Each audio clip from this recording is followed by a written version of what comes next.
up steam, getting a key endorsement. Can she overtake Governor DeSantis or close the gap with former President Trump? We have the latest. Former President Trump looks to pause his J6 case. As special counsel Jack Smith races to the Supreme Court, Trump's lawyers are asking for appeals to play out. Ukrainian President Volodymyr Zelenskyy pushing for aid in Washington. He says the idea of ceding land to end the war is insane. And Biden says he can't make any promises on funding before Congress breaks for Christmas. 10 Israeli soldiers killed in Gaza, and a complex hostage mission ends in disappointment. Meanwhile, the United Nations pauses a non-binding resolution demanding a ceasefire. And a public service announcement, federal agencies warn of potentially increased violence over the holidays as a result of the Israel-Hamas war. A watershed moment for school choice. That's according to a nonprofit that cites expanded voucher programs. An advocate tells us his view on why it's happening and what parents want.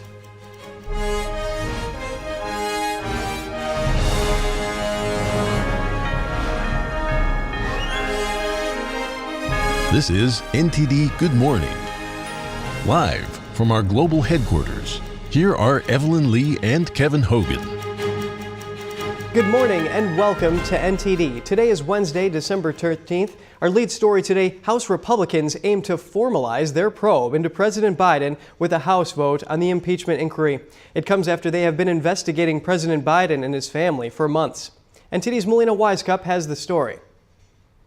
House Speaker Mike Johnson says that the impeachment inquiry vote is a legal step and not a political one. And he says that for a number of reasons. But to sum it up, he essentially says that there's information that they need that they're not getting from the White House. For example, documents from the National Archives. He also says there are witnesses in the White House, particularly employees there, that the White House is preventing from coming and testifying. The White House has pushed back, saying that they have complied. They've provided thousands of documents from the Treasury to these committee chairmen, although Republicans say that there's still more information that they need. We have no choice. To fulfill our constitutional responsibility, we have to take the next step. We're not making a political decision. It's not. It's a legal decision. And another reason the Speaker says this is a legal decision is to enforce their subpoenas in court. For example, like the subpoena on Hunter Biden and the potential contempt of Congress charges that they may be pressing if Hunter Biden does not show up for that 9:30 a.m. deposition. But at this point in time, it's unclear whether or not the president's son will show up. The last we heard from his legal team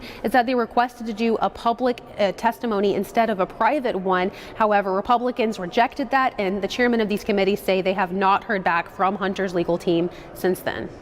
President Biden, when asked about why he engaged with his son's foreign business associates, stuck along the same line of messaging that he's used throughout this entire probe. That is, that it's not true. We'll show you the president's most recent comments on this, as well as what Republicans were telling me about whether or not the evidence they have at this moment warrants a vote on impeachment itself. I'm not going to comment that I did not, and it's just a bunch of lies. It's the oldest story that is out there where, a politician takes money. And it's becoming more and more evident that that has happened. But we need to make sure that the American people are able to see the proof like we are seeing the proof. Joe Biden is innocent until proven guilty. We need to bring the facts forward. It seems to be every time they ask for some records, something else is revealed. So I don't think that we're quite there yet, and so that's why I'm willing to vote for the inquiry. So you can really see how Republicans are careful not to jump the gun on this. They'll say that there's evidence, but they're hesitant to say that the vote on the actual impeachment itself is imminent. Some are anticipating that this inquiry will wrap up by the spring, at which point it's highly likely that the House will take a vote on impeaching the president. Reporting from Capitol Hill, Melina Wisecup, NTD News. To delve further into the vote today, potentially formalizing the impeachment inquiry, we hear from Hugh Fike, the Director of Government Relations at the Conservative Partnership Institute. Hugh, good morning to you. Good morning. Do you think that the GOP members who are in Biden districts now telling media outlets that they are open to the vote, do you think that that is going to push this over the top and advance this? Yeah, well, I spent over 7 years on Capitol Hill, and I can tell you that very few instances I can remember, probably only on one hand, times that a bill came to the floor without knowing the outcome. I think that's pretty critical in any effort to bring a legislative bill or resolution or whatever it might be to the House floor. So if the speaker feels like he's got the votes, then he's going to bring it to the floor. And as I said, only a handful of times that I can remember has something come to the floor and the outcome hasn't been known.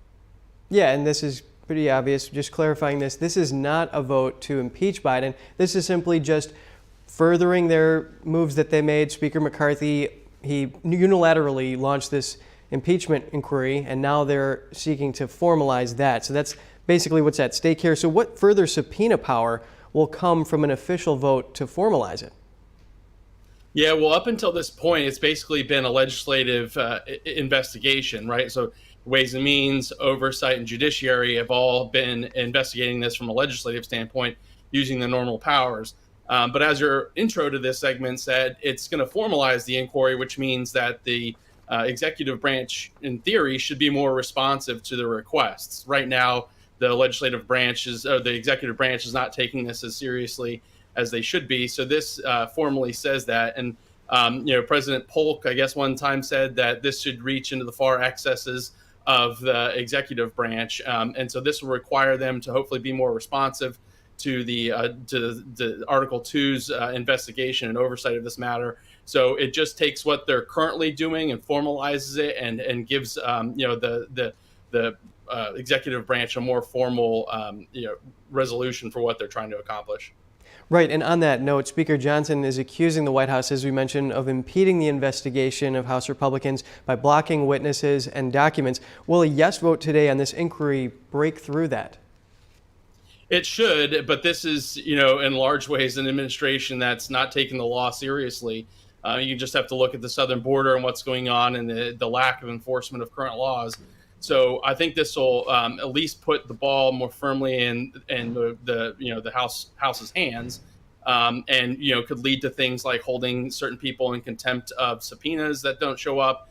So this just gives them another tool in their toolbox to advance what they see as clear corruption and a trail of bad givings over the course of a number of years prior to when the president became president as vice president, and then if there's any current suspicion of corruption, that this will hopefully force people to show up to the table.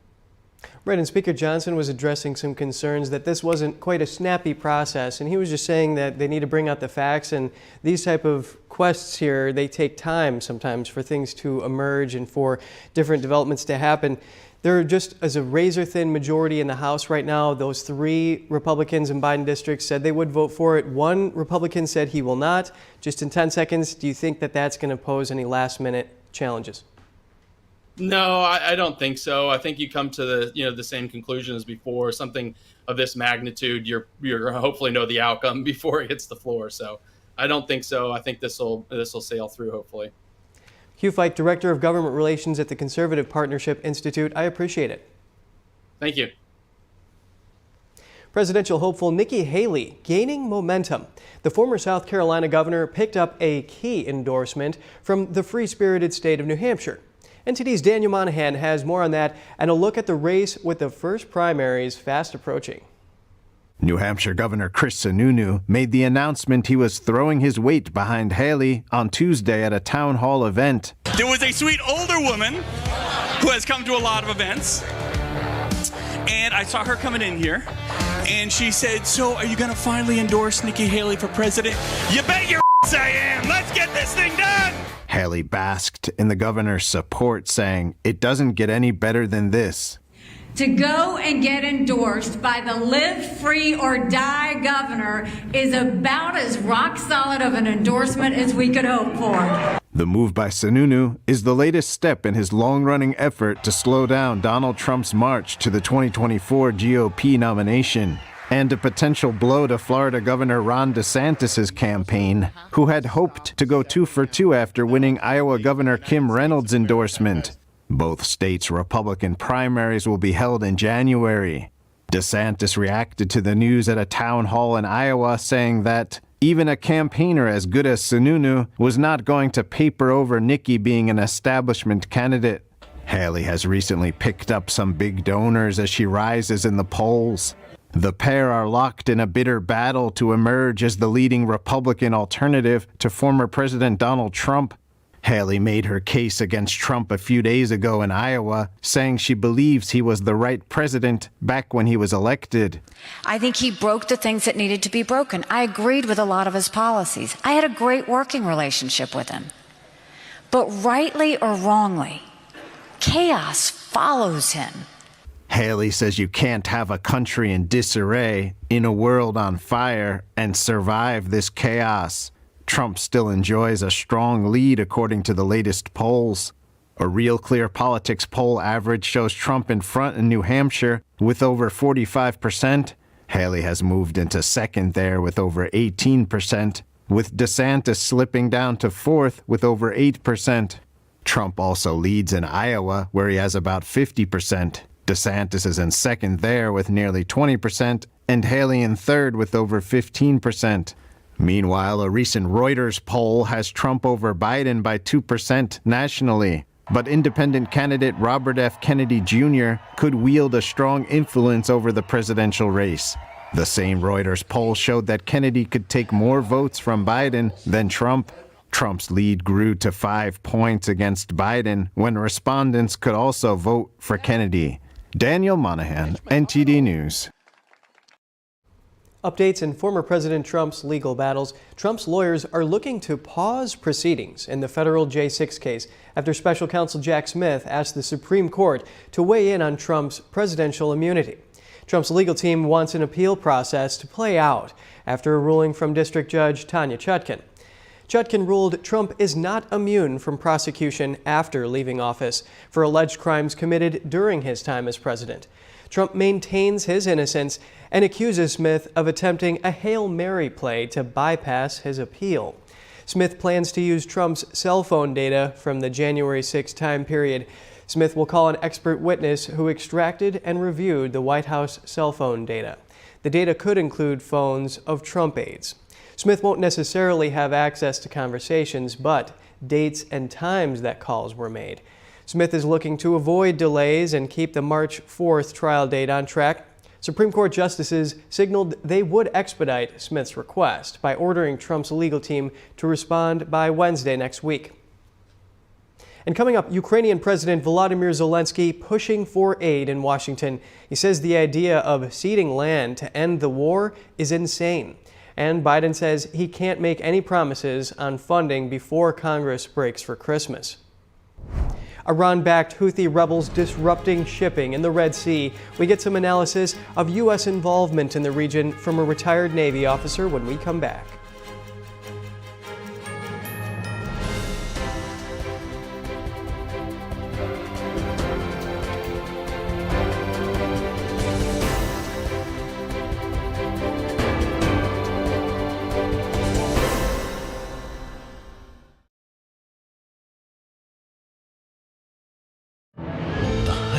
Art is beautiful, breathtaking, timeless, and moving. Experience art with 5,000 years of history, inspired by the divine. Experience Shen Yun. Anyone who's ever sold a home will tell you it's really hard. And it's one of the biggest financial decisions you'll ever make. That's why who you work with matters. Together with HomeLight, we take care of every detail.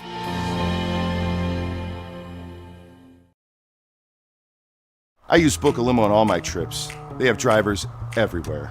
I always feel safe when I travel with their chauffeurs, from hello to goodbye. Checking rates, booking, and managing clients' reservations online is so easy. The confirmations, trip reminders, and car status updates are great when I'm on the go. I want my clients to have the best experience during their trip. That's why I've used Book a Limo for the past 30 years. What's your destination? Book a limo, any car, anywhere.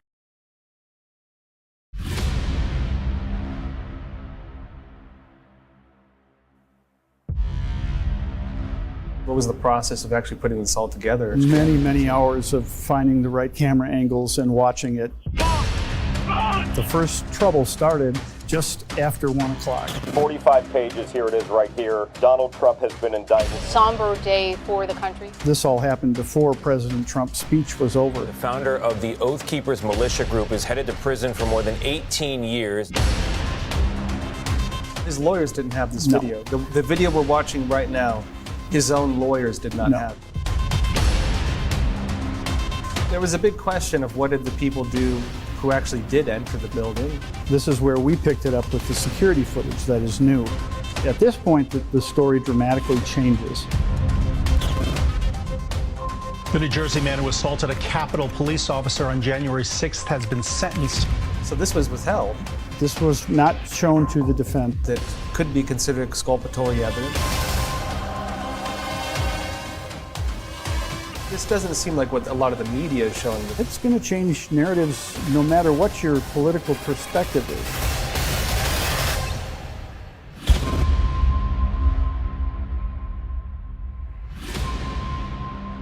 What we're after is the truth.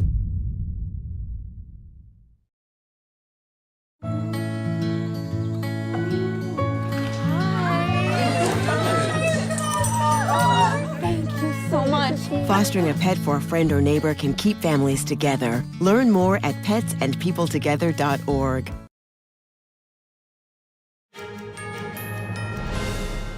Welcome back. President Biden says he's not making Ukraine any promises on more funding, but is hopeful Congress will come through on negotiations. After meeting yesterday, Biden and Ukrainian President Volodymyr Zelenskyy warned that consequences would be swift if money isn't there by the year's end. Both say Ukraine's ability to hold its territory is vital to the world's security, and that failure against Russia would embolden other aggressors on the world stage. NTD's Jeremy Sandberg has more on the push for more aid to Ukraine. Ukrainian President Volodymyr Zelenskyy met with lawmakers behind closed doors Tuesday on his third trip to the U.S. Capitol since the Russian invasion began. No joint sessions of Congress, and appearing no closer in convincing reluctant Republicans to sign off on President Biden's funding request. Biden assures support, but says the U.S. risks losing the ability to help Ukraine react to urgent operational demands. We'll continue to supply Ukraine with critical weapons and equipment as long as we can. Biden says Russian President Vladimir Putin is banking on the U.S. failing to deliver. We need to ensure Putin continues to fail in Ukraine and Ukraine to succeed. And the best way for that to do that is to pass the supplemental. Zelenskyy flat out rejected the idea of giving up any territory to Russia to stop the war, calling the suggestion insane. He says that's because it's not just about territory, but children, families, and part of Ukraine's society. We dream of a Christmas in a peacetime, of course, and we are working to turn our battlefield success into peace. Congress has approved no new assistance for Kyiv since Republicans took the majority last January. House Speaker Mike Johnson, after meeting Zelenskyy, said the Biden administration must provide more details about how the money would be used. What the Biden administration seems to be asking for is billions of additional dollars with no appropriate oversight, no clear strategy to win, and none of the answers that I think the American people are owed. The White House told Congress earlier this month the government will no longer have funding to provide Ukraine more weapons after the end of the year. Senate Majority Leader Chuck Schumer maintains the need is urgent. First, the military needs, but second, Europe and many other allies will say, what is going on here? They're not giving them the aid. With just 3 days left before Congress recesses for the year on Friday, Republicans remain mostly opposed to any passage of a bill that contains over $60 billion in Ukraine aid, unless it comes along with funding to stop illegal immigrants from crossing the southern border. The U.S. has already provided Ukraine $111 billion over the course of the war. Bolstered by U.S. arms, intelligence, and humanitarian aid, Ukraine was able to fend off Russia's initial attempt to sweep the country. But Kyiv failed to break through Russian defensive lines in a major counteroffensive push this year, and now Russia is on the offensive in the east. Ukrainian officials say a missile assault on Kyiv Wednesday injured at least 34 people, damaging homes and a children's hospital with debris and shrapnel. Ukraine says its air defense systems downed all missiles targeting its capital, and that it was the second missile attack on Kyiv this week. Jeremy Sandberg, NTD News. More on foreign affairs. Yemen's Iran-backed Houthi rebels disrupting shipping in the Red Sea in response to Israel's war in Gaza. To learn more about what response the U.S. should take, We hear from Lieutenant Commander Stephen Rogers, a retired U.S. Navy officer at the Office of Naval Intelligence. Lieutenant Rogers, thank you for your time this morning. Well, my pleasure. Thank you. Norwegian tanker was struck by missiles from Houthis yesterday. This comes after several attacks by the group to disrupt shipping in that key choke point. What should the U.S. do and can do in order to prevent this from happening? Well, the United States eventually is going to have to move from a defensive posture to an offensive posture. It seems to me that these missile strikes and these drone attacks are increasing, all at the behest of Iran. At one point, a disaster could occur. If one of those missiles hit a U.S. warship, we're going to find ourselves in a big problem there. So the U.S. has to take some real aggressive offensive action to put an end to this. Right, and NSC spokesman John Kirby was saying that they were working with international partners to create this multinational task force to patrol those waters. Do you think that that is going to be sufficient? Not at all. Look, we haven't learned our lesson. This reminds me of the beginning days of Vietnam. The situation we have here is that we're dealing with terrorist organizations. There's no negotiation with these individuals. They know one thing: strength. Ronald Reagan had it right. Peace through strength. So you share with them nothing on the table but everything on the battlefield, and let them know what's going to happen to them if they continue their offensive actions. Right, and certainly dropping them from helicopters onto peaceful ships, maritime waters there, that's obviously indicative of a terrorist group. They have been taken off the terrorist list as a technicality here for several reasons. Now, this Bab al-Mandab Strait, that is a critical route for global shipping. What is at stake here for the United States if they allow these Houthi rebels to continue to operate this way? Well, very critical for global shipping. A lot of cargo, oil. If those straits are taken over, again, by Iran, remember, these terrorists are just proxies. They're being used by Iran. It could cripple a lot of economies around the world if those shipping can't get through. So again, at one point, the United States of America with allies, hopefully allies will join us, are going to have to make sure that that doesn't happen, or we're all going to be affected in somehow, some manner, especially economically. There are many means of deterrent towards Iran, whether that's financial, diplomatic, military. Do you think that there is a way for the United States to put pressure on Iran, or is it simply that, as you said, they have to change from a defensive posture to an offensive posture on the actual Houthi rebels themselves? Look, sanctions haven't worked. Money hasn't worked. We tried to buy them off during the Obama administration, and now with the Biden administration. The Iranian government only knows one language, and that's power. The United States has projected a lot of power by putting ships in the area, by putting troops in the Mideast. That hasn't worked. They got to use that power, and they got to use it very decisively and strategically. And do you think that if the United States continues to respond in the Red Sea, that this risks evolving this into a wider conflict? Oh, no doubt about it. Again, look, at the Iranian government believes, and perhaps our enemies around the world now believe, as a result of our situation in Afghanistan, where we withdrew our troops, they believe we don't have the will. They know we have the power, but they believe we don't have the will to strike back, and that's very dangerous. So we need to strike back. We need to hit them and hit them hard. And believe me, they'll respond by withdrawing any attempts to continue harassment of U.S. forces and as well as Israel. And when you say hit them and hit them hard, who are you referring to? Iran, the Houthis? Iran, both of them. At the beginning, look, I would say go after the Houthis, and that would send a signal to Iran. If that doesn't stop them, then, well, you've got to go after the Iranian government in Iran. Right, and there are some lawmakers who are more hawkish on this, in line with what you're saying here. For example, Senator Tom Cotton, he was saying that there needs to be massive retaliation for those attacks on U.S. bases in Iraq, in Iran, and U.S. bases in Iraq and Syria, following those Iran-backed militia groups attacking it. However, if we look at the actual plausibility of a war with Iran, that's no small order, given that Iran ranks 17 on the global firepower ranking, and war games show that they would have a chance of sinking U.S. ships, and that an actual full-scale invasion would require 1.6 million U.S. troops, 10 times that committed to Iraq war at any given time. So it's definitely a very serious endeavor. It is serious. Look, we have to make the attack on Iran very, very decisive. Look, it should look like the shock and awe. Remember shock and awe, Iraq? That should look like a fireworks display when we get through with Iran. Iran's not going away. They've been around a long time, and they have no friends in the Mideast. The United States has to become the world power, the world leader again for freedom and liberty.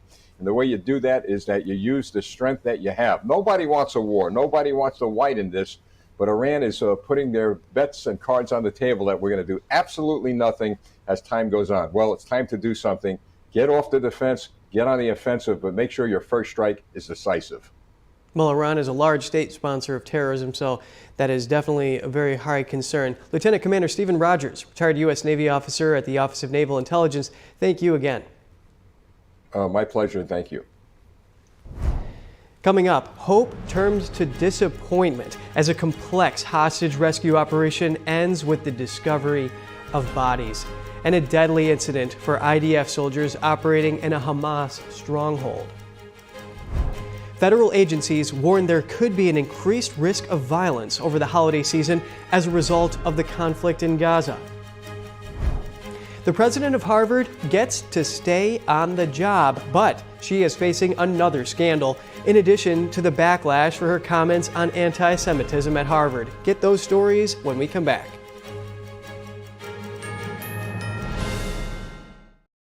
Anyone who's ever sold a home will tell you it's really hard.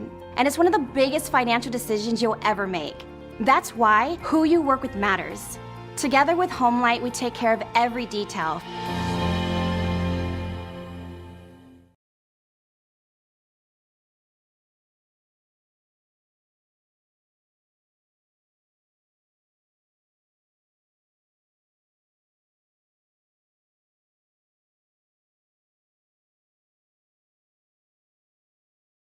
We've been spending a lot more time than ever at home these days, so maybe now you've just noticed cold air coming in from a couple windows, or that your patio door isn't closing fully, which means you're losing heat in the winter, losing cooling in the summer, losing money all year long.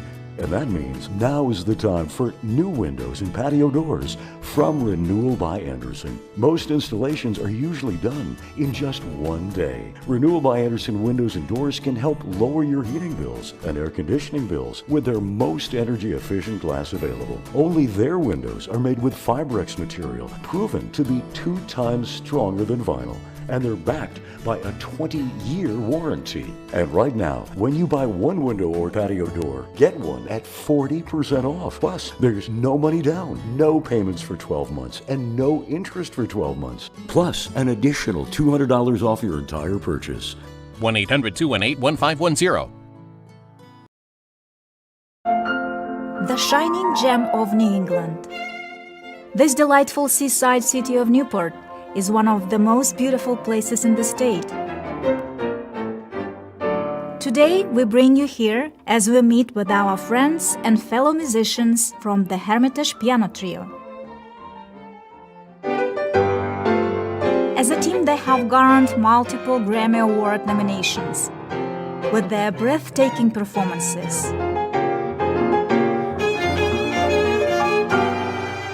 Oh, wow, I did not think this instrument can make that sound, right? The pandemic made this reunion even more special. 3 of us, we like it because we feel music the same way, so... Don't miss us on the next episode of Piano Talks.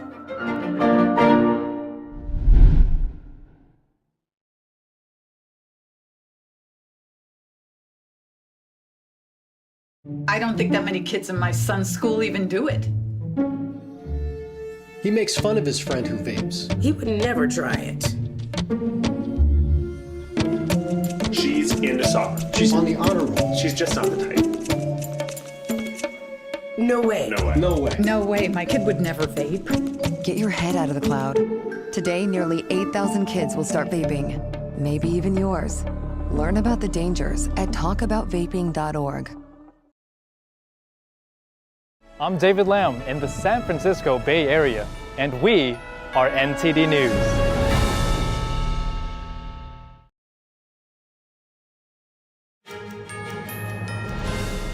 It's good to have you back with us. We're going to Israel now. A complex hostage rescue operation ends in tragedy. A woman kidnapped from the Nova Music Festival and a soldier kidnapped while on active duty were both found dead. IDF spokesman Daniel Hagari discusses the discovery. Sadly, we did not reach them in time. Our special forces located the bodies of the hostage inside an underground infrastructure in a densely populated area in Gaza. Hamas is holding our people hostage in brutal conditions while hiding among and under the people of Gaza. Among and under the people of Gaza. This makes our hostage rescue operation in Gaza complex, but it will not deter us. The Israeli army reported today that 10 IDF soldiers were killed in tense fighting in Gaza, including several officers and 2 senior commanders. The Times of Israel reported that infantry soldiers from the Golani Brigade were carrying out search operations in a heavily fortified Hamas stronghold in northern Gaza. Some were reportedly ambushed and killed. Others died trying to save those ambushed. The Israeli army on Wednesday also released videos showing strikes in Lebanon and Syria. It says IDF aircraft and tanks struck a number of military posts in Syria. The IDF also says it hit military infrastructure and a launch post belonging to the Hezbollah terrorist organization in Lebanon. The United Nations yesterday passed a non-binding resolution demanding an immediate humanitarian ceasefire in the Israel-Hamas war. Over 3/4 of the nearly 200-member General Assembly backed the move. The resolution was passed on the grounds of avoiding a humanitarian crisis in the region. In addition, it demands the immediate and unconditional release of all hostages and compliance by both sides to follow international law regarding the protection of civilians. Amendments from Austria and the U.S. condemned the Hamas terror group were rejected. Both failed to secure a 2/3 majority vote to pass.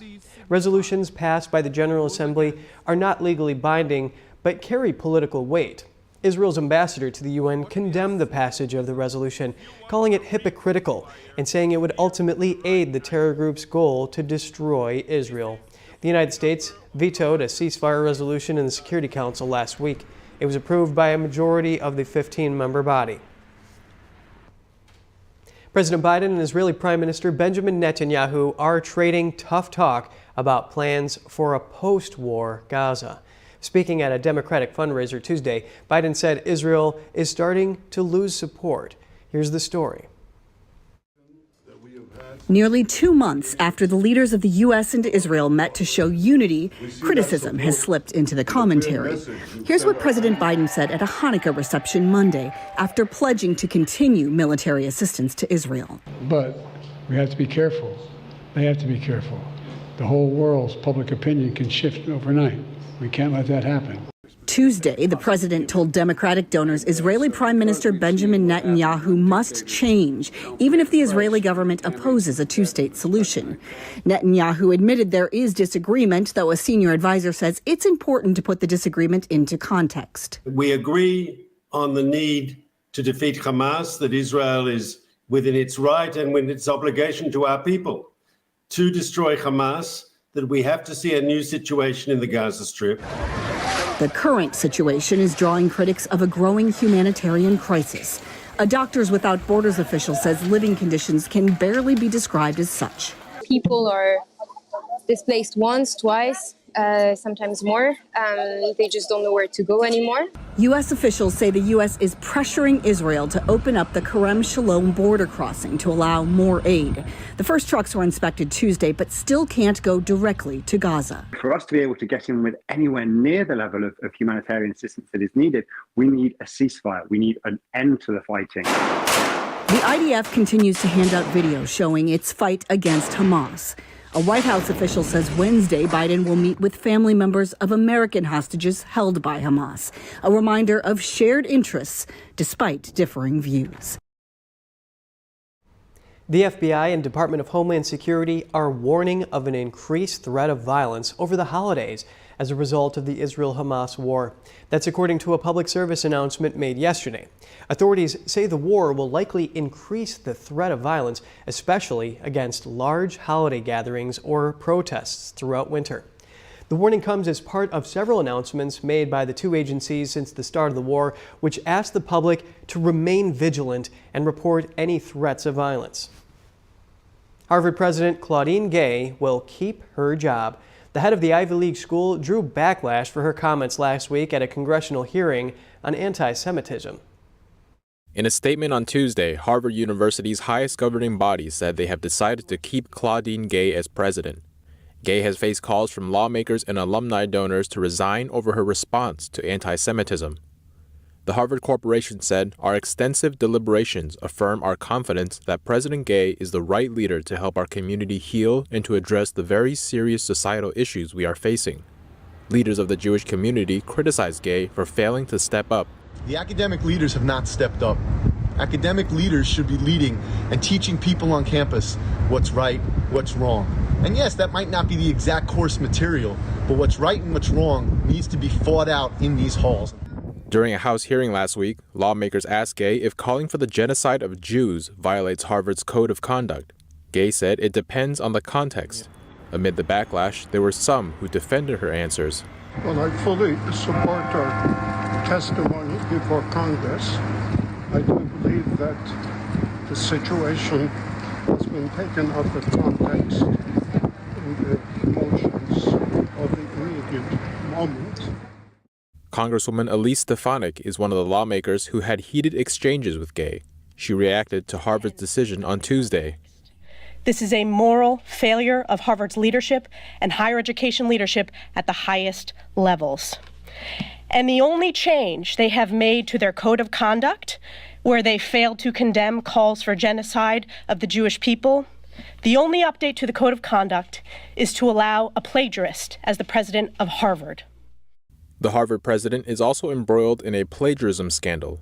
In a series of posts on X this weekend, investigative journalists Chris Brunette and Christopher Rufo shared their findings. They concluded that Gay copied entire paragraphs by other scholars nearly word by word in her PhD thesis in 1997. Gay didn't appear to quote or attribute the scholars. The Harvard Corporation addressed plagiarism allegations in their statement on Tuesday. They said they first became aware of allegations against 3 of Gay's articles in October, and the school conducted an investigation. What they concluded is that Gay didn't violate Harvard standards for research misconduct, but they admitted that she didn't have adequate citation in a few cases. Reporting by Allison Lee, NTD News. House and Senate leaders of both political parties joined together at a menorah lighting at the Capitol yesterday. They denounced anti-Semitism and praised the Jewish holiday Hanukkah. Rabbi Levi Shem Tom lit the candles on the menorah, marking the 6th day of Hanukkah. He said that well-meaning people across the world are in pain over the Hamas attack against Israel. The rabbi said that all of humanity will remain in captivity until Hamas is destroyed, defeated that is, and all hostages are returned. Several lawmakers spoke at the ceremony. But we must remember that the only way to drive out darkness is to overwhelm it with light. Israel is in mourning, and America mourns with her. Families are praying for the return of innocent loved ones, including several Americans from captivity. But the story of the Jewish people, the story of the Maccabees, and the story of Hanukkah is one of resilience, of hope in the face of oppression. A Polish lawmaker used a fire extinguisher to put out Hanukkah candles in the country's parliament. The action yesterday provoked outrage among officials. Here's the story. A Polish lawmaker used a fire extinguisher to put out Hanukkah candles in the country's parliament on Tuesday. It happened during an event with members of the Jewish community. As Grzegorz Braun extinguished the flames, a woman asked the Confederation Party lawmaker what he was doing. He responded, "Those who take parts in acts of satanic worship should be ashamed." Afterwards, Braun took to the podium in the chamber, where he once again described Hanukkah as satanic and said he was restoring normality. Braun's actions have set off a firestorm of outrage. "This is unacceptable, and it must never happen again," said newly appointed Prime Minister Donald Tusk. "This is a disgrace." The incident took place just before a key vote on whether to approve Tusk. Speaker Szymon Hołownia excluded Braun from the sitting of Parliament and said he would inform prosecutors about his actions. He later said that Braun would lose half of his salary for 3 months and all parliamentary expenses for 6 months. Members of the Jewish community, including children, had gone to Parliament at Hołownia's invitation for annual Hanukkah celebrations. Those who were present during the incident reported difficulty breathing after being covered in powder from the extinguisher. Braun's Confederation Party won 18 seats in the October 15 election, less than expected. The party said in a post on social media platform X that it condemned Braun's behavior. Stay with us. A Democratic campaign is the first to use a new AI campaign caller capable of customizing one-on-one conversations. We get the details from the host of NTD Business in a moment.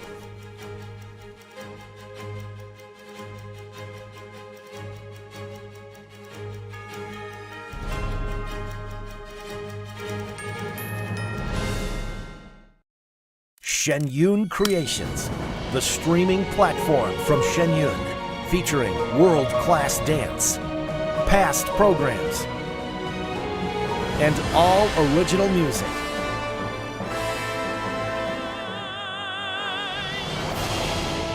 Masterclasses, behind the scenes, comedy, and more. Explore shenyuncreations.com. Anyone who's ever sold a home will tell you it's really hard. And it's one of the biggest financial decisions you'll ever make. That's why who you work with matters. Together with HomeLight, we take care of every detail.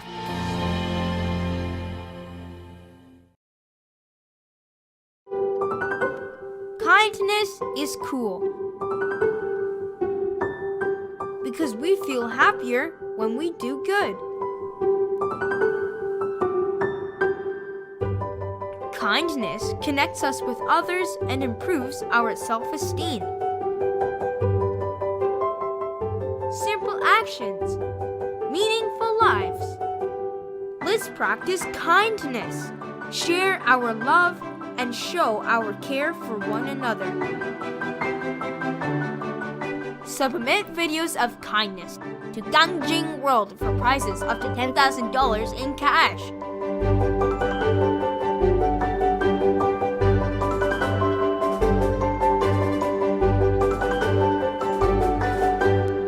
For more information, visit gangjingworld.com.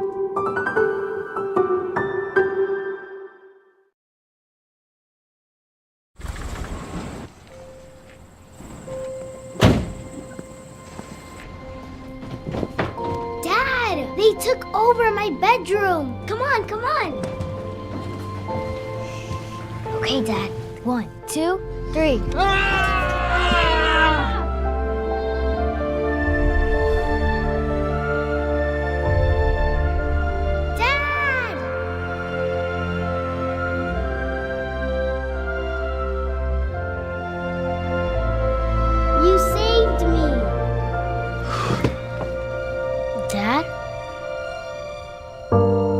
Are you okay? I'm fine, dear.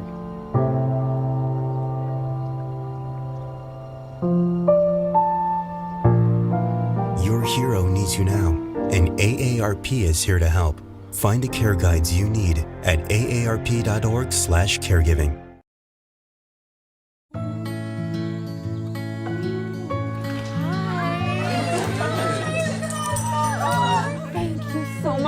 Fostering a pet for a friend or neighbor can keep families together. Learn more at petsandpeopletogether.org.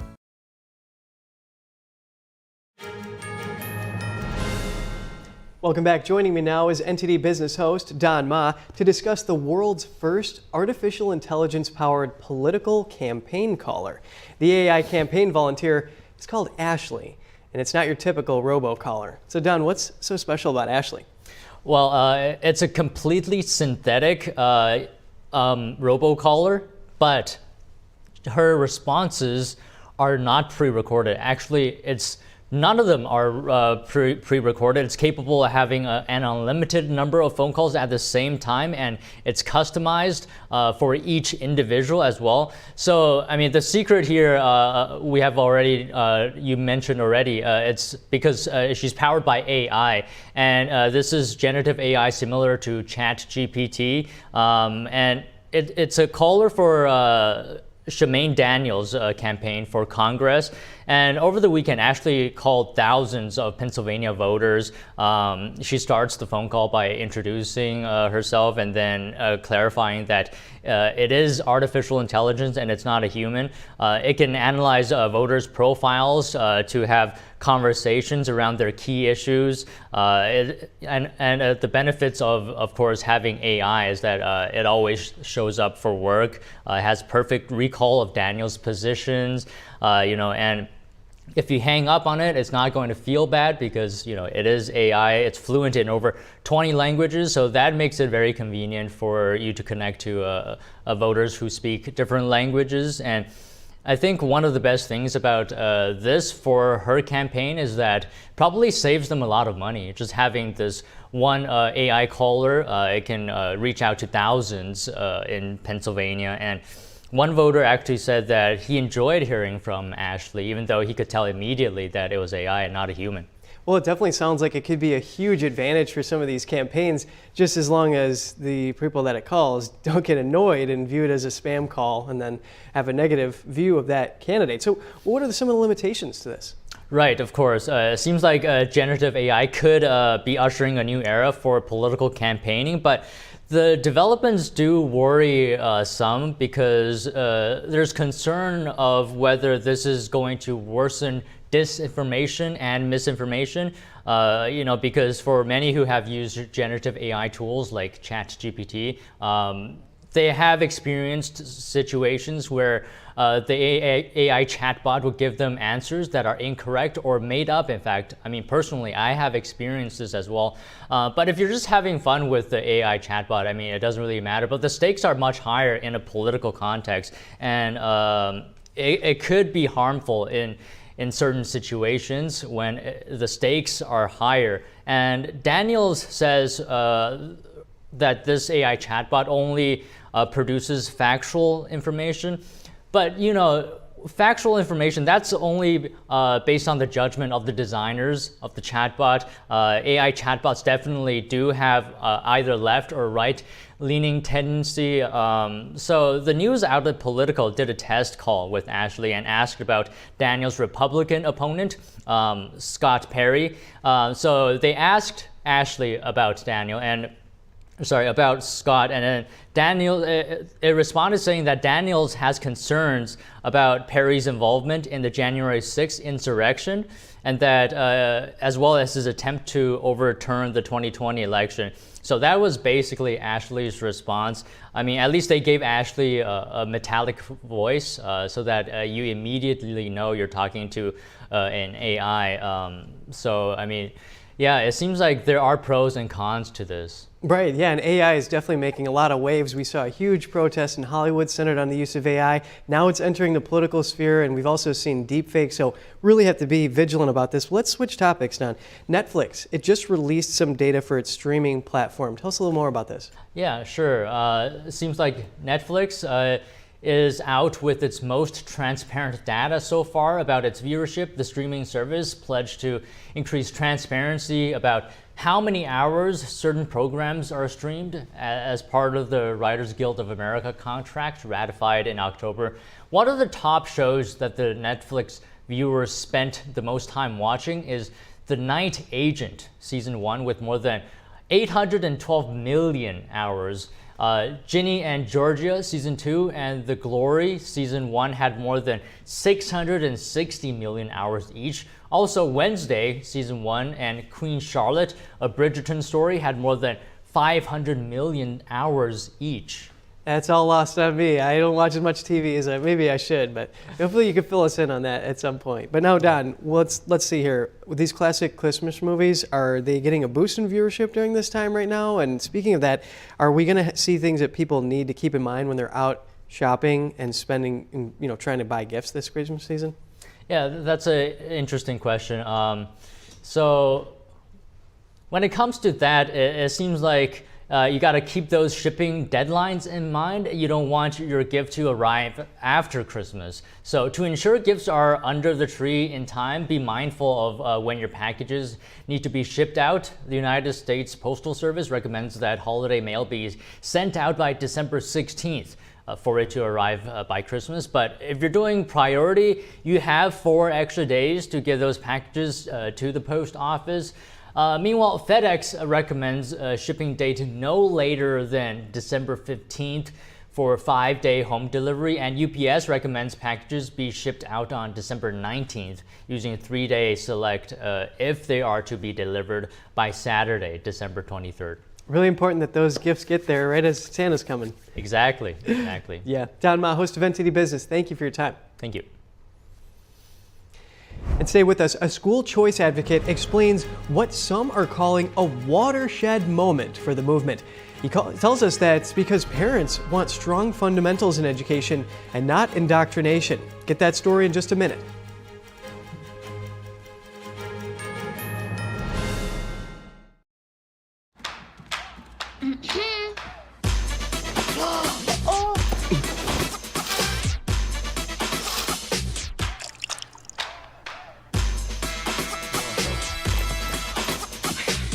You're not going to get it all right. Just make sure you nail the big stuff. Mama! Like making sure your kids are in the right seat for their age and size. Get it right at nhtsa.gov/the-right-seat.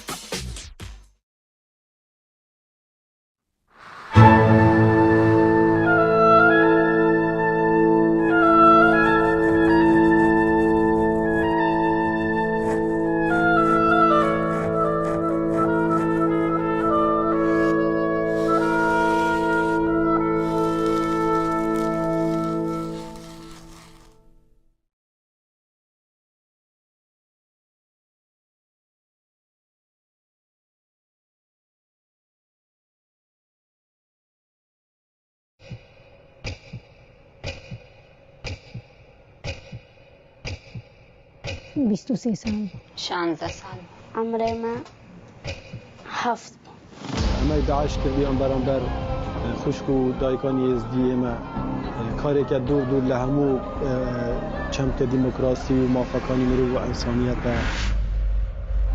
او بارودوخی که است های به تایبند ایران خوشبوریا بشه که دگرت و با حالانه که اداره اوباما کرد ریم بو او 7 روز بو و داعش از کرد تامبوم كرا قوتينيز قريا بما متشكر بهار في ذا نبو باوان رحمنا ودمنا سؤالنا من خادران نزر باوان ورستم بس ما قوبس ناش بيجوش بانش. They would literally be auctioned in front of soldiers, and then the soldiers begin to bid. زارود وان همو جيبري تي حمري زارود الدم واسسي وان همو جيبري وحشیگریه که توا عیاره ظلمی که یک جار زور گوره لما افرطانه کرا و تعدایی که زور زوریان لیده که همانه روزانه دست فروشیده اليوم التوزيع كلنا نصيب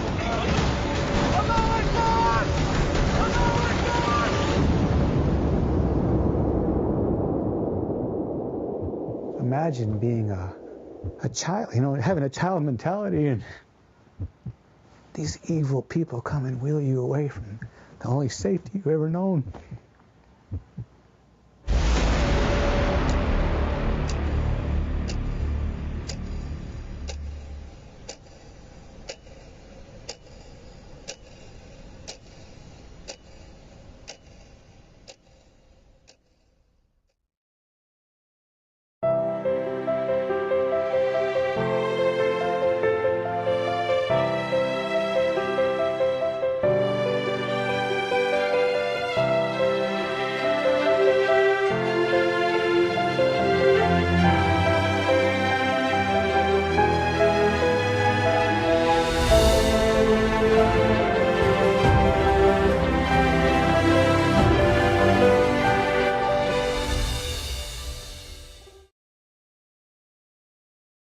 I'm Kelly Wright in New York City, and we are NTD News.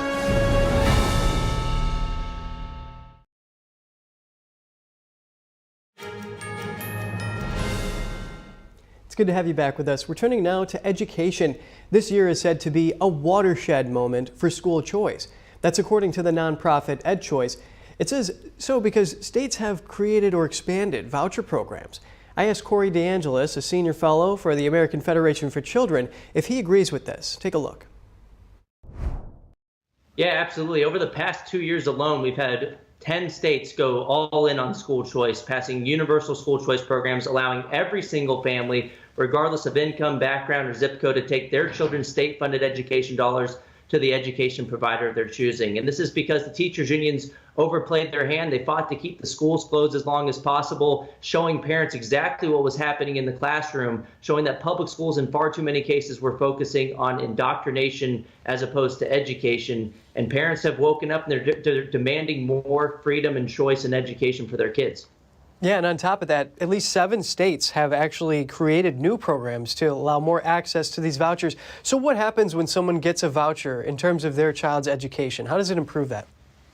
Well, look, parents know and care about their kids' educational needs more than anybody else, far more than bureaucrats sitting in offices hundreds of miles away. They know their kids best, so when they choose a better school for them, obviously they're going to be in a safer environment, they're going to be more satisfied, it improves their educational outcomes, they're more likely to attend college and to graduate as well and get a better job. So this is an obvious win-win solution. It's good for the public schools too, because they up their game in response to competition. School choice is a rising tide that lifts all boats.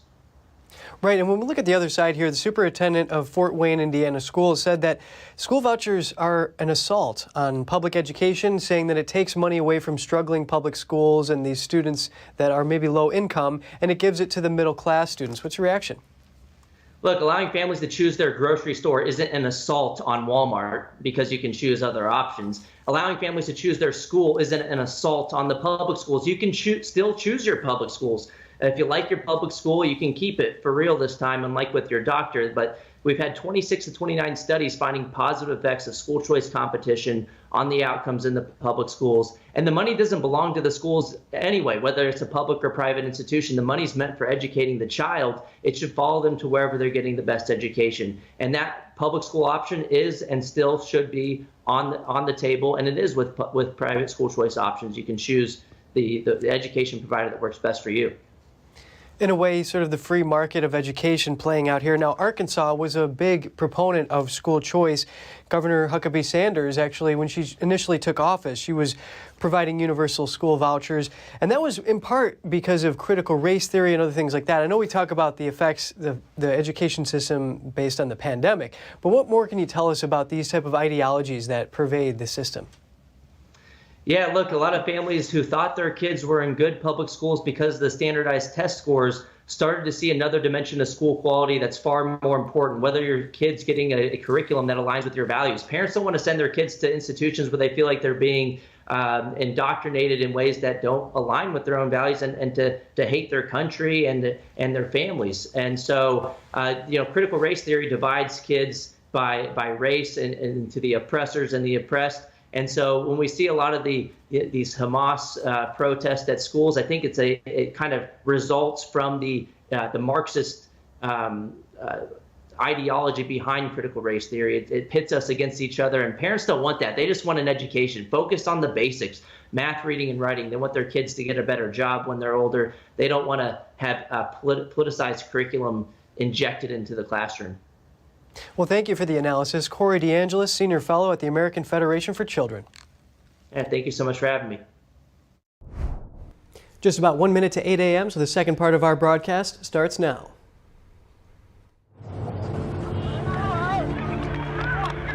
There are real consequences to controlled media.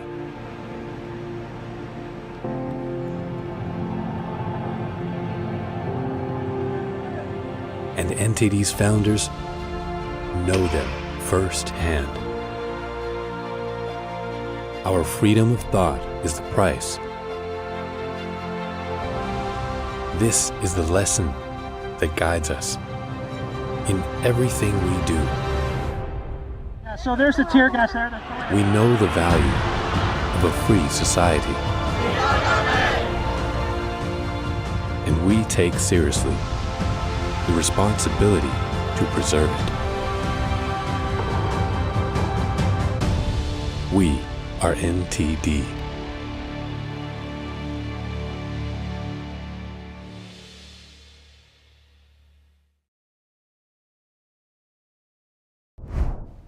Good morning. Welcome to NTD. Our top stories: House Republicans might get a chance to interview Hunter Biden today, but it's still not clear if he will show up for his closed-door deposition.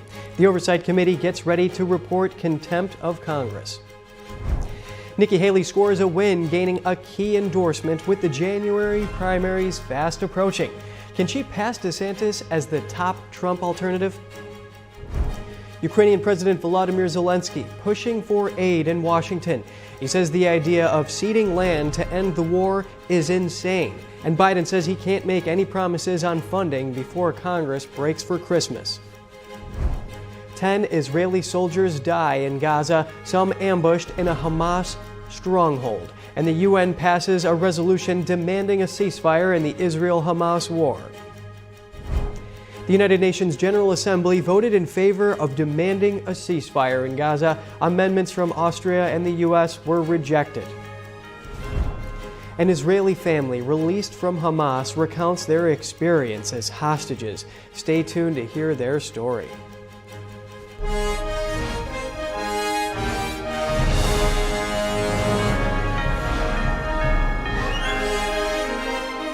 This is NTD Good Morning. Live from our global headquarters, here are Evelyn Lee and Kevin Hogan.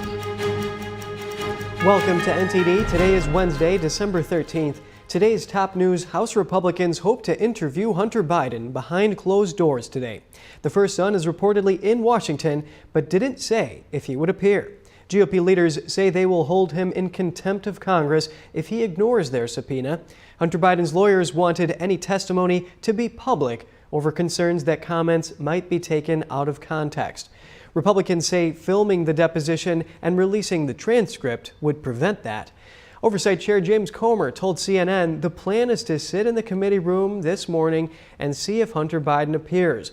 Comer says he hopes he does because the panel has simple questions like what did he do to receive millions of dollars around the world and what role his father played. Initiating contempt proceedings would take a separate meeting and vote to take it out of committee and to a full floor vote. That's unlikely to happen before the holiday recess because of a 3-day notice requirement to report a contempt resolution. To look at Hunter Biden's expected appearance before lawmakers from a legal standpoint, we're bringing in Paul Kamenar, the lead counsel of the National Legal and Policy Center. Paul, thank you for joining us today. Thank you for having me. My pleasure. Do you expect Hunter Biden to appear at the closed-door deposition? Well, I think people are taking bets on the over-under here. My guess is that he will show up, but I don't think he will sit for the deposition. He'll come in there, and now that he's been indicted, he'll take the fifth. He'll complain about not being out in the open, hearing as he wanted, etc., because otherwise, as you said, he risks being held in contempt of Congress, even though, as you said, they're going on recess here soon. But that contempt can still be handled when they get back very easily. So Comer said they would release transcripts, they would record it. What are the pros and cons of Hunter Biden having a closed-door deposition prior to a public testimony? Well, the closed-door session, which is done all the time in oversight committees, is clearly beneficial to get to the bottom of all this, because under the closed-door rules and procedures, you can ask questions upon questions. There's no time limit. It can go for several hours, and you don't have, as you do in the open session, you have a 5-minute rule where the person asking the question only has a few minutes and can't really do any serious follow-up. Now, they plan to have an open session after the closed session, as they do in all other cases. So it's to the advantage of the House to do a closed-door session, and the cons may be that Hunter Biden will have a talking point saying, oh, they're going to be taking my questions out of context, and they're going to leak certain information, etc. But as you said, they'll release the transcript and the videotape of the deposition in any event. Right, and Paul, and that deposition is scheduled for just under an hour and a half, so we will see. But Chairman James Comer, he said that they just have simple questions. What did you do to get all these millions from around the world, and what role did your father play in this? Will those simple questions alone lead to any new information that hasn't already been discovered? Well, I think they sound like simple questions, but that when you unpack those questions, it gets into a lot of details. I mean, you've got all other questions, they have to get into.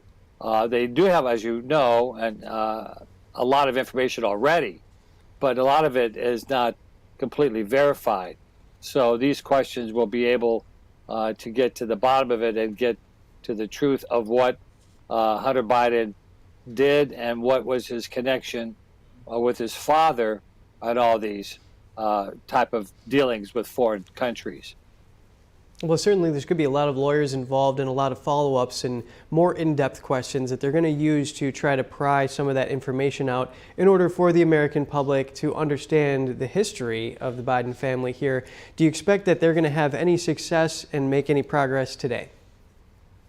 Well, I don't know. I kind of think that if he's being counseled by Abby Lowe, his top defense attorney here in town, he's under indictment. So I expect he's going to take the fifth to all these questions. I mean, we have to know all kinds of things about his foreign dealings. Was his father really there in the room when he talked to the Chinese official there to shake him down for $5 million, as he said on the phone to him? You've got now millions of dollars that are that went to the Biden home in Delaware.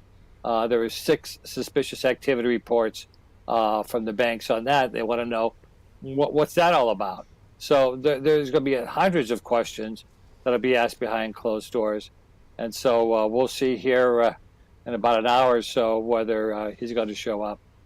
Right, and Paul Kamenar, the lead counsel of the National Legal and Policy Center, thank you. Thank you for having me. Presidential hopeful Nikki Haley gaining momentum. The former South Carolina governor picked up a key endorsement from the free-spirited state of New Hampshire. NTD's Daniel Monahan has more on that and a look at the race with the first primaries fast approaching.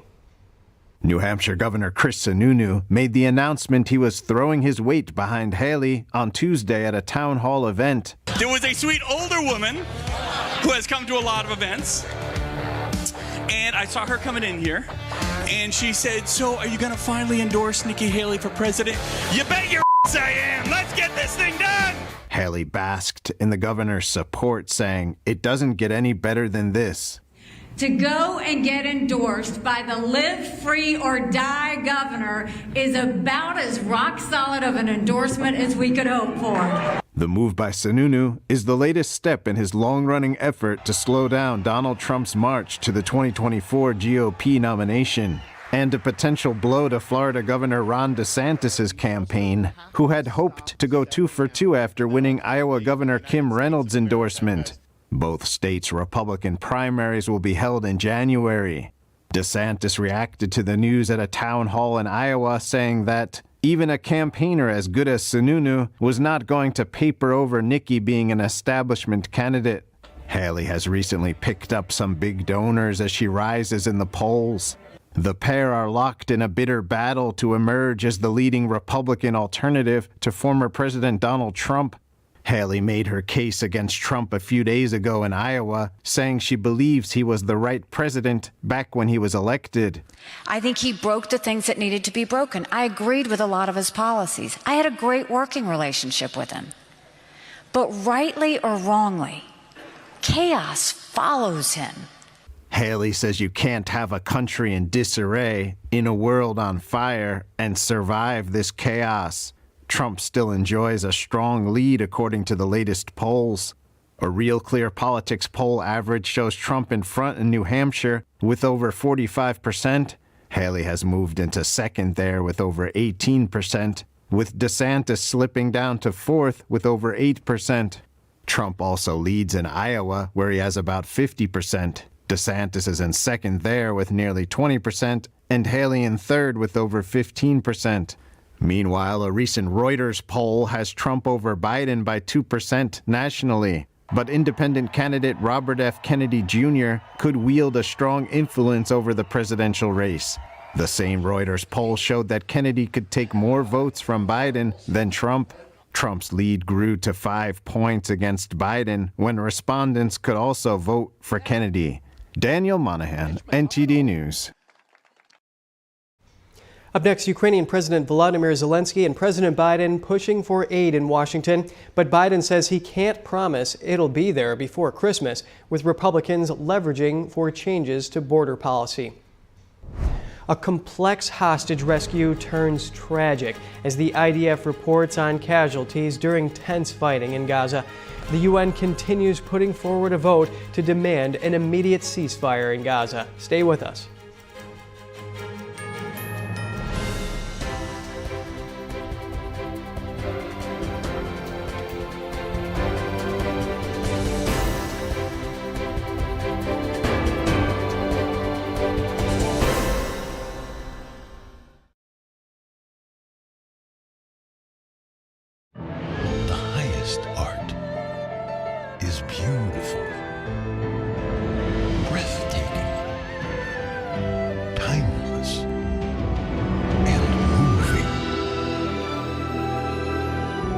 Experience art with 5,000 years of history, inspired by the divine.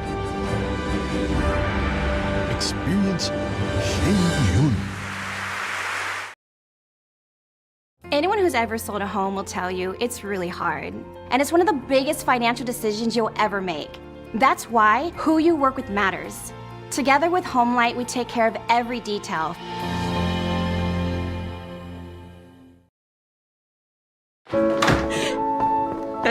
My baby's back from the West Coast.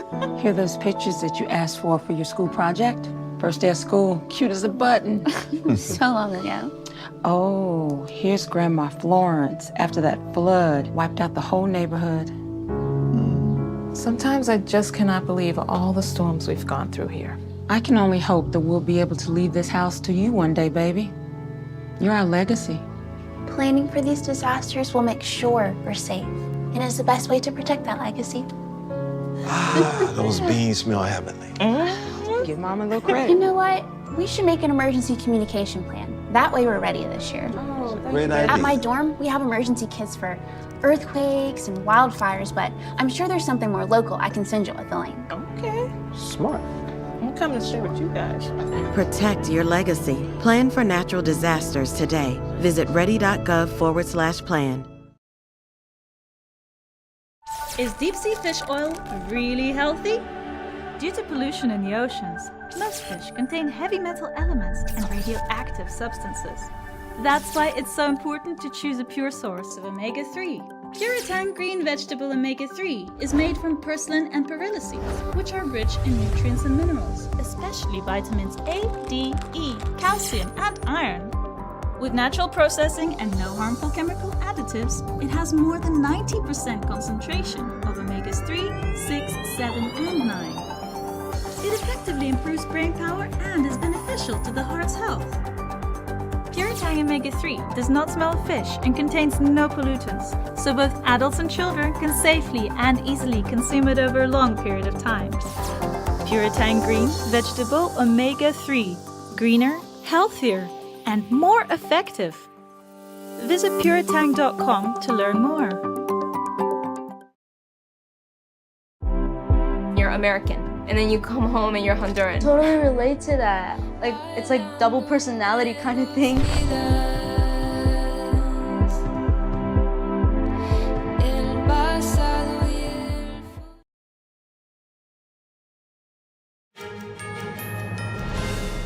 Welcome back and good morning. President Biden says he's not making Ukraine any promises on more funding, but is hopeful Congress will come through on negotiations.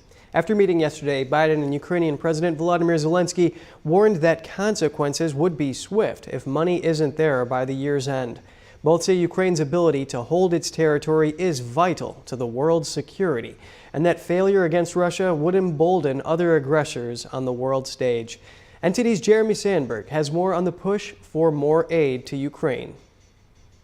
Ukrainian President Volodymyr Zelenskyy met with lawmakers behind closed doors Tuesday on his third trip to the U.S. Capitol since the Russian invasion began. No joint sessions of Congress, and appearing no closer in convincing reluctant Republicans to sign off on President Biden's funding request. Biden assures support, but says the U.S. risks losing the ability to help Ukraine react to urgent operational demands.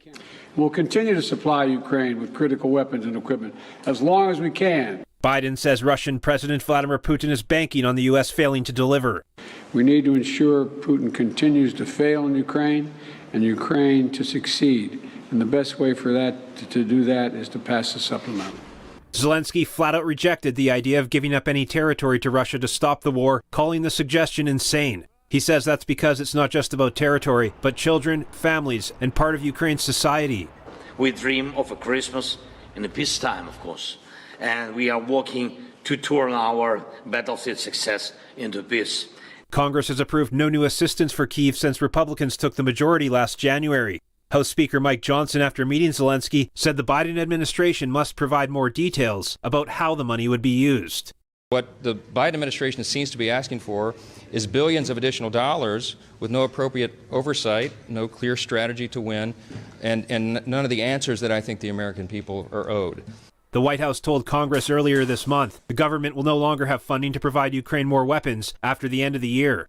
Senate Majority Leader Chuck Schumer maintains the need is urgent. First, the military needs, but second, Europe and many other allies will say, what is going on here? They're not giving them the aid.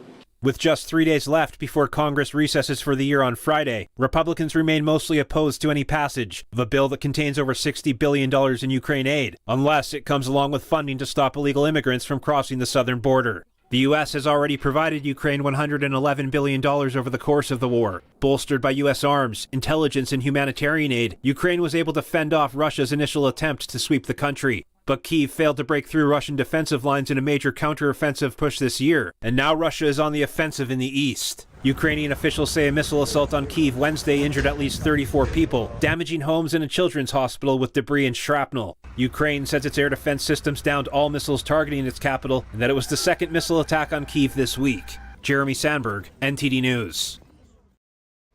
Over to Israel now. A complex hostage rescue operation ends in tragedy. A woman kidnapped from the Nova Music Festival and a soldier kidnapped while on active duty were both found dead. IDF spokesman Daniel Hagari discusses the discovery. Sadly, we did not reach them in time. Our special forces located the bodies of the hostage inside an underground infrastructure in a densely populated area in Gaza. Hamas is holding our people hostage in brutal conditions while hiding among and under the people of Gaza. Among and under the people of Gaza. This makes our hostage rescue operation in Gaza complex, but it will not deter us. The Israeli army reported today that 10 IDF soldiers were killed in tense fighting in Gaza, including several officers and 2 senior commanders. The Times of Israel reported that infantry soldiers from the Golani Brigade were carrying out search operations in a heavily fortified Hamas stronghold in northern Gaza. Some were reportedly ambushed and killed. Others died trying to save those ambushed. And it's been over 2 months since the brutal Hamas attack on Israel. Many Israelis are still being held hostage, but some have been released, and they still live in fear after being held captive in the vast underground tunnel network. 2 grandparents whose children and grandchildren were held hostage by Hamas are now describing their experience. NTD's Kos Temenes has the story. Ricky and Rima Saloni had 6 of their family members in Hamas captivity after October 7th. A temporary truce deal between Israel and Hamas saw 5 of them return to Israel at the end of November, including their daughter Danielle and her 5-year-old girl Amelia, as well as their other daughter Sharon, along with her 3-year-old twin daughters Emma and Julie. Now for the first time, they recount the experience. היינו צריכים, אחרי יומיים עזבנו, ואמרו לנו שאנחנו יכולים לאסוף כל מה שהם הכינו לנו בחדר, בובות, צעצועים. אז דניאל התחילה לאסוף דברים ולשים בתיק. ואמיליה ככה מסתכלת עליה, היא אומרת לה, אמא, את בטוחה שאנחנו יכולים? החמאס מרשה לנו לקחת את כל הדברים שבחדר? Sharon's husband David was separated from his family a few days before the release and is still in captivity. The implications of living in captivity are still taking their toll on the behavior of the young girls and their mothers. Remus says when his daughter and granddaughter spoke after their release, he could hardly hear their voice. She was speaking like this. So I told her, speak louder. And what we understood later was that in Gaza, they forced them to speak in whispers. And we felt it even more on Sharon and the girls, but it took them 2 days to speak with a normal voice. Danielle and her daughter Amelia spent most of the time in the tunnels. They were in one room with around 8 to 10 other people, making it difficult to breathe because of lack of ventilation. The food was very scarce, and Danielle said she would sometimes not eat so that her daughter would have something to eat in the evening. Sharon had lost more than 20 pounds and was physically weak when she was released.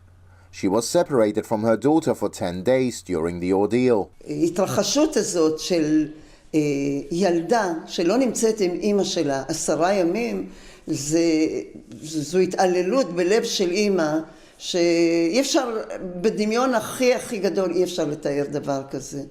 זה לרצוח את הנשמה של האמא. Now finally free, the twins still miss their dad, not knowing if or when he will be released. Cost Jimenez, NTD News. The United Nations General Assembly voted in favor of demanding an immediate ceasefire in Gaza yesterday, this after the U.S. vetoed a similar resolution last week. While the UN vote has political significance, it's non-binding and doesn't carry any legal weight, unlike the Security Council ceasefire resolution that the U.S. vetoed Friday. This as the FBI and DHS issued a joint statement saying the ongoing war in Gaza could inspire lone actor violence U.S. soil this holiday season. National Security Advisor Jake Sullivan and Defense Secretary Lloyd Austin will be in Israel this week for key meetings. The White House is warning Israel that its campaign against Hamas is losing international support. President Biden is meeting with families of American hostages today, a White House official told CNN. The families want the U.S. and Israeli governments to work harder on their relatives' release. The U.S. believes 7 American men and 1 woman are still missing after the October 7th attack. Actor Andre Braugher died Monday after a brief illness, according to his publicist. Braugher was best known for his roles in Brooklyn Nine-Nine and Homicide: Life on the Street. He won his first Emmy in 1998 for Outstanding Lead Actor in Drama Series for Homicide. Braugher's second Emmy came for his work on the 2006 FX miniseries Thief. He was also nominated 4 times for Brooklyn Nine-Nine. Braugher was 61.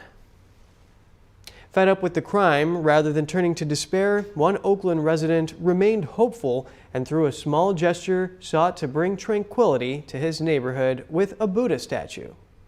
The story of the Oakland Buddha started in 2009 when Dan Stevenson and his wife Lou got tired of the drug dealing, prostitution, and garbage being dumped in their neighborhood. Wanting to change the energy, they bought a Buddha statue from Ace Hardware and installed it on the corner of 11th Avenue and 19th Street near their home. Since then, the location has grown to be larger than life. It had turned the whole place totally around in its time there. I mean, like, the prostitution's moved out, drugs stopped, garbage stopped. I'd say any place from 50 to 75 people a day hit that place, and sometimes more. Because if a tour bus comes through or something, and I don't know who's running that, but people get out and take pictures and stuff, and they all jump back in. Dan is not a Buddhist, but chose the Buddha because he finds him neutral. I like the solidarity of the guy. You know, I really like contemplation. Quiet contemplation is, impressive to me, and he does that very well. Over time, the altar became an elaborate structure, adding multiple statues like Guan Yin and St. Jude. They also added candles, burning incense, and food offerings. It was built up by Vietnamese locals who made it their duty to maintain the shrine for people to come chant and pray. And whatever it does for them, they seem happier leaving than when they showed up. So it's got to be something good. Jesse, who lives nearby, told NTD News why he likes to stop by once a week to give a prayer. It feels relevant to maintain well-being, in more so than seeking to climb some peak. Another resident, Laura Gerard, said the shrine gets lively on holidays and brings people together. I feel like it brings beauty to the neighborhood, peace. It's a spiritual place. Having survived 2 attempts of removal, once by criminals and once by the city, the Buddha remains peaceful and here to stay. In Oakland, California, Helen Billings, NTD News. And on that note, we have to wrap up our show, but we'll keep you updated with the latest information. Stay tuned for our News Today broadcast at 11 a.m. Eastern Time. Thanks for watching and have a great day. I'm Kevin Hogan.